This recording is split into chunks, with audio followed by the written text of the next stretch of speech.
ఉత్పత్తి ప్రకరణము లీలోపాఖ్యానము 40వ కథ. ఈ అనుభవమంతా ఏమిటి? అయితే ఈ నియతి పదార్థములో స్వభావములు, శరీరములు, ఉత్పత్తి వినాశనములు మొదలైన దృశ్య జగత్తు వ్యవహారమంతా మాయ యొక్క లేక భ్రమ యొక్క ప్రభావంను దృష్టిలో పెట్టుకుని చెప్పాను. కానీ ప్రియమైన లీలాదేవి, వాస్తవానికి ఈ జగత్తు అనబడునది ఉత్పన్నమే అయి ఉండలేదు. లీల: అదేమిటమ్మా, మరి అనుభవించబడుతున్నదంతా ఏమిటి? సరస్వతీదేవి: స్వప్నములో స్త్రీ సంగమము వలె దృశ్యమునకు సంబంధించిన అనుభవమంతా మిథ్యయే. అయితే ఈ జీవునకు తన స్వస్వరూపము గురించిన అజ్ఞానము చేత, అజ్ఞానజనితమైన అభిలాష చేత, అభిలాషజనితమైన దృఢాభ్యాసం చేత ఈ బాహ్యానుభవములపై ఒకానొక భ్రమాత్మకమైన విశ్వాసం ఏర్పడుతోంది. తత్ఫలితంగా అతడు అనేక సుఖదుఖానుభవములకు లోనగుచున్నాడు. చిదాకాశము యొక్క లీలయే ఇదంతా. ఇప్పుడు మనం చెప్పుకున్న నియతి స్వభావములైనట్టి జీవన మరణాది అనుభవములు అసత్యములే అయి ఉండి కూడా జీవునకు అభ్యాసవశం చేత సత్యము వలనే తోచుచున్నాయి. ఇదంతా సత్తా, సంస్కారములు రెండిటి యొక్క సమన్వయ ప్రభావమని గ్రహించు. అయితే ఓ లీల, జ్ఞానార్తితో నేను చెప్పుచున్నదంతా వింటున్న నీకు ఒక హెచ్చరిక చేస్తున్నాను. మనం సద్వస్తువు గురించి గ్రహించటానికి ప్రయత్నిస్తున్నప్పుడు జ్ఞాని అనుభవమునే అధికంగా ప్రమాణంగా అంగీకరించాలి. అంతేగాని అజ్ఞాని అనుభవములు క్రోడీకరించి ఎంతగా తర్జన భర్జనలు చేస్తే మాత్రం ఏం ప్రయోజనం?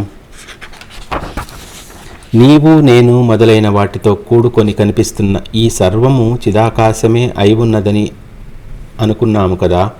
ఆ చిదాకాశమే సృష్టి ఆది యందు ఆకాశ సంవిత్తును గ్రహించుటచే ఆకాశముగాను, కాల సంవిత్తును స్వీకరించుటచే కాలముగాను, జల సంవిత్తును అవధరించుటచే జలముగాను గాంచుచున్నది. ఒకడు తన అంతరంగమునందలి స్వప్నంలో తన యందే ఆయా వస్తుజాలమంతా గాంచుచున్నాడు కదా. అట్లే చిద్వస్తువు తన యందు ఆయా ఆకాశాది భావములను పొందుచున్నది. మరి మాయ యొక్క మహిమ అట్టిది. అది లేచి వస్తువులను కల్పించగలదు. అంతేనా?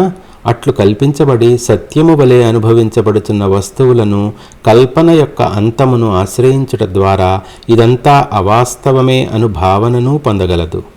అందుచేత లీలాదేవి, ఈ ఆకాశతత్వము, జలతత్వము, పృథివీతత్వము, వాయుతత్వము ఇవన్నీ అసత్తులేసుమా? ఈ శరీరమే అసత్తు అయి ఉండగా అట్టి శరీరములోని ఇంద్రియముల అనుభవములు మాత్రము అయినట్టి ఈ దృశ్యము సత్యము ఎట్లా అవుతుంది? చిత్శక్తియే పంచభూతములలో కూడిన ఈ సృష్టిని, ఇంద్రియాదులకు సంబంధించిన ప్రియాప్రియములను, ఆ ప్రియాప్రియముల అనుభవమునకు సంబంధించిన ఉపాధులను అనగా శరీరములను తన యందు స్వప్నంలోని వస్తువుల వలె కల్పించుకుంటోంది, అనుభవమును పొందుతోంది. ఈ నేను చెప్పుదానికి దృష్టాంతముగా స్వప్నం, ఒకడు ఒక కళ కంటూ ఆ కళలో పొందుతున్న ఆయా సంఘటనలు, సుఖదుఖాలు, ప్రియా అప్రియములు, భయ ఆందోళనలు అదంతా స్వకల్పిత మాయా అనక తప్పదు. 2 సంకల్పము. మరొకడు సంకల్పంలో ఆయా ఊహకు సంబంధించిన పదార్థజాలము, వాటి అనుభవం పొందుతాడు.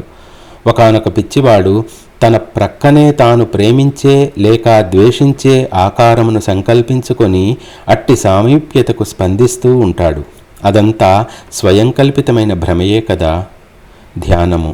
ఒక మాంత్రికుడు తన ధ్యానశక్తిచే ఒకానొక దృశ్యమును కల్పించి ప్రేక్షకులకు ఎదురుగా చూపించగలడు.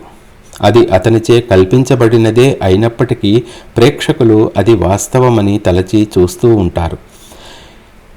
కాబట్టి ఇక్కడ ఎవడు ఎట్లు దర్శిస్తున్నాడో అతడు అట్లు దర్శించటం అనేది స్వయంకల్పితమైన మాయ లేక భ్రమయే.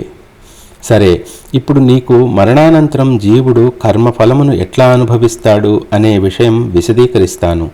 అప్పుడు ఈ విషయంలో నీకు ఉన్నట్టి అనేక సందేహాలు తొలగిపోతాయి, నీకు శ్రేయస్సు చేకూరగలదు. ముందుగా ఈ మానవుని ఆయుష్షు అనబడు దాని నియతి గురించి విను. సృష్టి ఆది యందు ఒకానొక నియమం ప్రకారం మానవుని ఆయుష్షు ఈ విధంగా నిర్ణయించబడింది.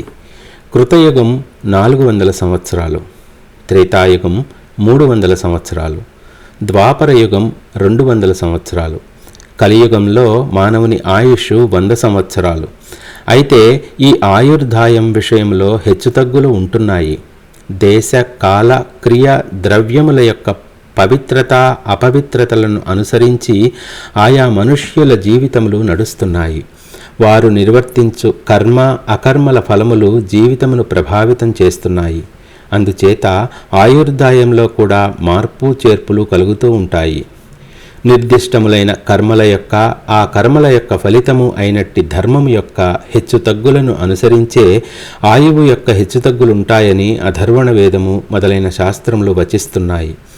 నిర్దిష్టములైన స్వధర్మమునకు సంబంధించిన శ్రద్ధతో కూడిన ఆచరణము పెరుగుతున్నప్పుడు జనుల ఆయువు కూడా పెరుగుతూ ఉంటుంది.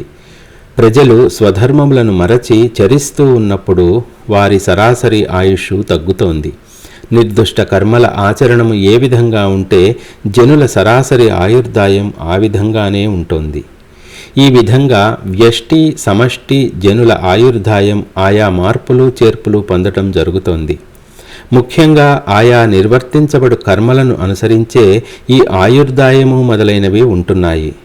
ఉదాహరణకు, ఒక బాల మృత్యుకారకమగు కర్మలు ఆచరించాడనుకో, అప్పుడు అతనికి తదనంతర జన్మలందు బాల్యమునందే మృత్యువు ప్రాప్తిస్తోంది. అదేవిధంగా నిషిద్ధ కర్మలు ఆచరించినప్పుడు తదనుసారంగా అకాల మృత్యువు యవ్వన కౌమారాలలో వచ్చిపడుతోంది. శాస్త్రములచే విధించబడిన ఆయా సుకర్మలను ఆచరించుచు ప్రశాంత చిత్తమును అలవరుచుకున్నవాడు నిర్దుష్టమైన దీర్ఘాయుర్దాయమునకు తగి ఉంటున్నాడు. ఆయుష్ క్షీణించి అంతిమకాలం ప్రాప్తించగానే అప్పుడు కర్మానుసారం మర్మఛేదకమగు వేదనం ప్రారంభమవుతుంది. క్రమంగా మృత్యువు లేక మరణము జీవుని ఆక్రమించి వేస్తుంది.